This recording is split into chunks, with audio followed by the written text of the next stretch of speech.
స్నానానంతరం తర్వాత కనుక ఇటువంటి ఇబ్బందులు వచ్చినట్లయితే ఆ 2 సమయాల్లోనూ దేవీ నవరాత్రి ఉత్సవాల్లో తప్పనిసరిగా తలస్నానం చేయవలసిందే.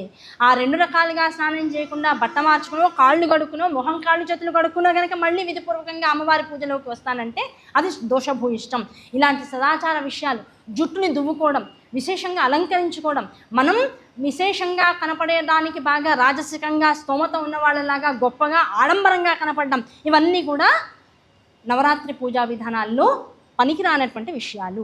వీలున్నంత వరకు సాత్వికమైన పూజని మాత్రమే చేయాలి.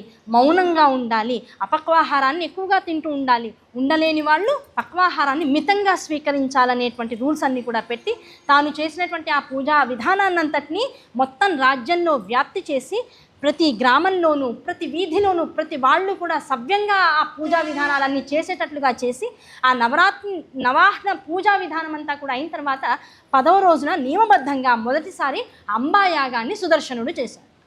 ఆ అంబాయాగానికి మొత్తం అన్ని దేశాల రాజులను, రాజకుమారులను ఎవరైతే కాశీనగరంలో పరిచయం అయ్యారో వారందరినీ కూడా పిలుచుకుని వచ్చి వారందరి సమక్షంలో అంబాయాగాన్ని చేయడం ద్వారా ఆ అంబ సగుణ స్వరూపంగా హోమగుండం నుంచి సుదర్శనుణ్ణి అనుగ్రహించి తన వంశాన్ని అనుగ్రహించి పుత్రులతో, పౌత్రులతో, ప్రపౌత్రులతో ధర్మాన్ని చక్కగా పరివర్తించేటువంటి ఒక మహారాజుగా ఉండమని అనుగ్రహించి ఇన్ని రకాల ఐశ్వర్యాలతో సుదర్శను యొక్క జీవితాన్ని మార్చేసింది. దీనంతటికీ మూలం ఏమిటి అంటే అమ్మవారి యొక్క కామబీజాన్ని సుదర్శనుడు తెలియక భరద్వాజముని ఆశ్రమంలో ఉండి దాన్ని సంకల్పపూరితంగా స్వీకరించి నిత్యము జపిస్తూ ఉండడమే.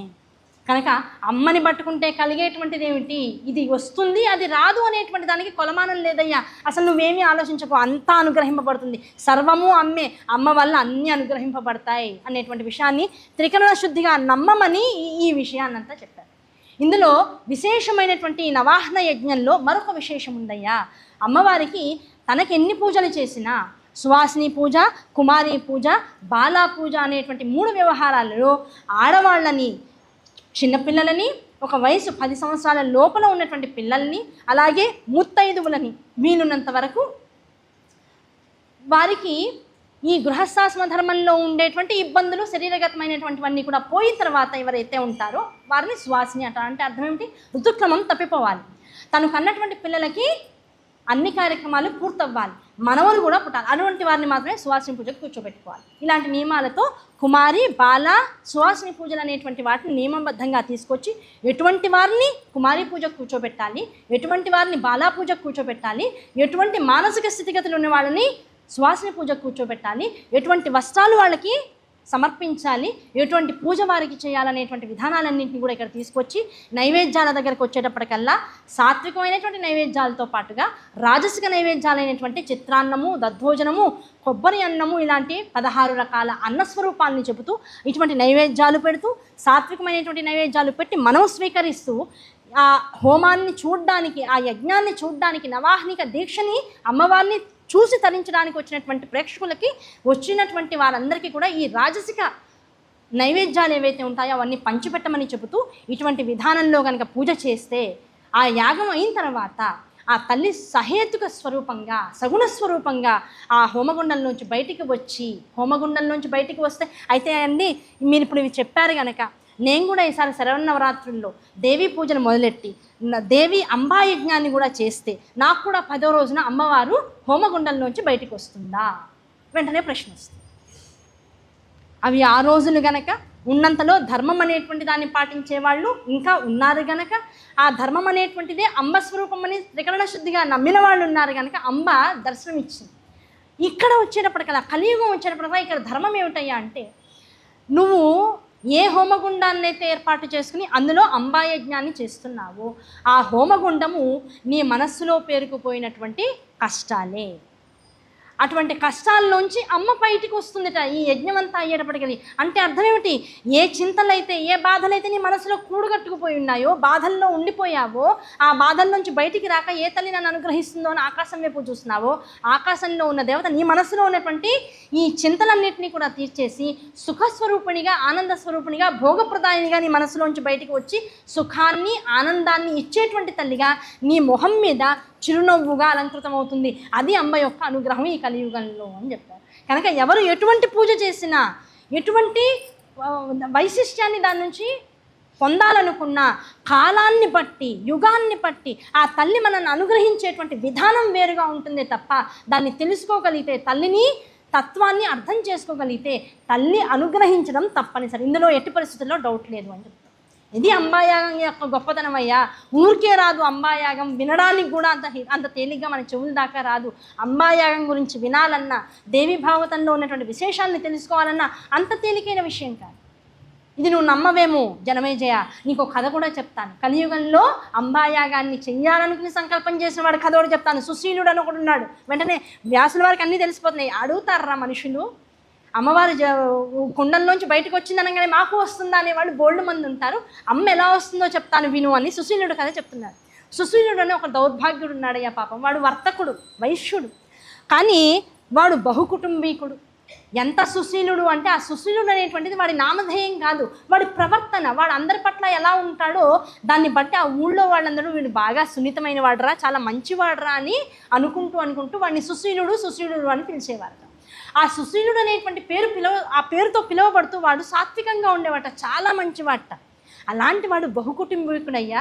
ఉన్నటువంటి వర్తక వ్యాపారాలన్నీ కూడా నష్టపోయి ఇల్లు గడవనటువంటి స్థితిలోకి వెళ్ళిపోయాట. ఇంట్లో 20 మంది కుటుంబ సభ్యులు. పెద్ద పిల్లకి కష్టపడి వివాహం చేస్తే అల్లుడితో సహా కూతురు కూడా ఇంట్లోనే ఉంటుంది, వాళ్ళ పిల్లాడు కూడా మన ఇంట్లోనే ఉంటుంది. పిల్లల్ని పోషించాలి, తెల్లారేటప్పటికి అన్నం పెట్టాలి, పొద్దు పోవట్లేదు, ఆకలి తీరట్లేదు, నిద్ర పట్టట్లేదు, ఏం చేయాలో అర్థం కావట్లేదు. ఇన్ని రకాలుగా వేదన పడి ఓ రోజు ఆ ఊళ్ళో ఏదో చిన్న ఉత్సవంలా జరుగుతుంటే ఏం జరుగుతుందండి అని అడగడానికి గుడి దగ్గరికి వెళ్ళాడు. ఏం జరుగుతుందో తెలీదా సుశీల, ఇంకో 10 రోజుల్లో శరన్నవరాత్రులు మొదలవుతున్నాయి. ఆ శరన్నవరాత్రుల లోపల దేవీ భాగవతం చెప్పించుకుందామని ఒక అత్యుత్తమమైనటువంటి పురాణం తెలిసిన ఆయన్ని పిలిచాము. ఇవాళ నుంచి పురాణ భాగవతం మొదలవుతుంది కనుక నువ్వు కూడా వచ్చి పురాణాన్ని వినవయ్యా, నీ జీవితం కూడా బాగుపడుతుంది అని పెద్దలు చెప్పారు. అయ్యా, పురాణం వినేంత మనస్సు లేదు, కానీ ఆ పురాణం చెప్పి ఆయనతో ఒకసారి మాట్లాడించండి అయ్యా అని అడిగాట. ఏం చేస్తావు మాట్లాడిస్తే, ఆయన చాలా బిజీగా ఉన్నాడు, ఇప్పుడు కుదరదులే అన్నట్ట. అలా కాదండి అని బతిమిలాడుకుంటే ఇంకా ఒప్పుకోలే. అనుకోకుండా వీళ్ళు మాట్లాడుకుంటూ ఉంటే ఆ పురాణం చెప్పడానికి వచ్చిన ఆయన సంధ్యావందనం చేసుకుని ఆ నీళ్ళని ఆ బయట ఉన్నటువంటి చెట్లలో పోయడం కోసం పాపం ఆ దేవాలయం బయటకు వచ్చేటప్పటికి వెంటనే వెళ్ళిపోయి ఆయన కాళ్ళ మీద పడ్డాట. నాయన, నా జీవితం అస్సలు బాగాలేదు స్వామి, మీరేదో పురాణాలు చెప్తారట, దేవుడి గురించి బాగా తెలుసుట మీకు, నాకేమన్నా చెప్పండి, నా జీవితాన్ని బాగు చేయండి అని. నాకేమీ లేదు, రూపాయి లేదు చేయడానికి. నా దగ్గర నువ్వు కడుపు చుంచుకున్నా నా దగ్గర నుంచి ఏం రాదు, నేనేం చేయాలో చెప్పండి. నాకేమీ రాదు, నేనేం చేయలేను, నాకేం చేయాలో చెప్పండి. ఇది ప్రశ్న. పాపం చూశాడు, దయనీయ స్థితిలో ఉన్నాడు. నాయన, నువ్వు రోజు కష్టమో నిష్ఠురమో, ఇన్నాళ్ళు కష్టం పడ్డావుగా, ఇంకో 9 రోజుల పాటు కష్టపడు. రోజు దేవి భాగవతం వినడానికి రా, ముందు శ్రవణ యజ్ఞం అవుతుంది, రా, రోజు విన్న తర్వాత శరన్నవరాత్రులు మొదలవగానే నీకు నవాహన దీక్ష ఇస్తా. 9 రోజుల పాటు నువ్వు ఇంట్లో దేవి స్వరూపాన్ని కొలుచుకునే ప్రయత్నం నేను నీతో నేనే చేయిస్తా, దగ్గరుండి మంత్రం నేనే చెప్తా, పూజ నేనే చేయిస్తా, అని నేనే చేయిస్తా, నువ్వు చేసుకోవచ్చాలి. 18 రోజులు నా మీద నమ్మకంతో ఓపికగా ఉండు. 9 రోజులు భాగవతం విను, దేవి భాగవతం విను, మిగతా 9 రోజులు నవాహన యజ్ఞం దీక్షగా చేసి మొత్తం శరన్నవరాత్రుల్లో అమ్మవారి దీక్షను చేయి. ఈ 9 రోజులు 18 రోజులు అవ్వంగానే అమ్మ నిన్ను ఇలా ఉంచదు, నన్ను నమ్ము అన్నాడు. సరేనండి, మీ ఇష్టం. ఈ 9 రోజులు నీకు ఇంకో ప్రమాణం కూడా చేస్తున్నాను. రోజు గుడికి వస్తావు కదా, అంతో ఇంత ప్రసాదం వండిస్తాం, ఆ ప్రసాదంతో నీ కుటుంబ సభ్యుల ఆకలి కూడా నువ్వు తీర్చే అవకాశాన్ని నీకు ఇస్తాం, నీకేం బెంగలేదు. అంటే అంబని కూర్చి తెలుసుకోవాలి, అంబ పురాణాన్ని చెప్పేవాడిని పట్టుకోవాలి, వాడి ద్వారా నా కష్టాన్ని తీర్చుకోవాలి అనేటువంటి సంకల్పం వీడి మనసులోకి రాగానే అంబ అనుగ్రహం ముందు ఆకలి తీర్చేస్తుంది. చిదగ్నికుండ సంభూత అనేటువంటి తల్లి బయటకు వచ్చాక జగత్తంతా అలసిపోయి పడిపోయిందిట, ఆహారం లేదు, తినే శక్తి లేదు, పడిపోయిందిట. ముందేం చేసింది, మొత్తం శరీరం అంతా కన్నులతో శతాక్షి స్వరూపంలో బయటకు వచ్చిందిట.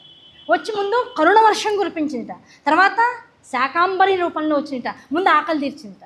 ఆకలి ముందు కరువు తీర్చి ఆకలి తీర్చాక అప్పుడు మీకేం కావాలని అడిగిందిట. ఇప్పుడు అమ్మవారు కూడా అదే పద్ధతిలో వస్తుంది కదా, ముందు నీకేం కావాలని అడిగింది, వాడు చెప్పాడు.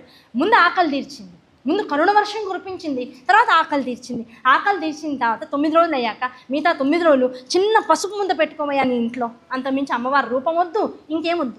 ఒక్క పువ్వు నీ దగ్గర తులసమ్మ ఉంది కదా, ఆ తులసమ్మ పైన దళం వస్తుంది, ఆ దళం తీసుకొచ్చి అమ్మవారికి పెట్టు. నామాలు చదువుతాను, శ్రద్ధగా కళ్ళు మూసుకుని చేతులు ముకునిత హస్తాలు పెట్టుకుని మనస్ఫూర్తిగా నీకున్న కష్టము అలాంటిది కనుక శ్రద్ధగా అమ్మవారి నామాలు వింటూ అమ్మని చూస్తూ ఉండు, అదే పూజ. నైవేద్యం దగ్గరికి వచ్చేటప్పటికల్లా చక్కగా ఇంకో దళం కోయి నీళ్లలో వేయి, అదే అమ్మవారికి నైవేద్యం పెట్టు, అదే నువ్వు స్వీకరించు. 9 రోజులు నీ భోజనం అదే, నీ పూజ ఇదే.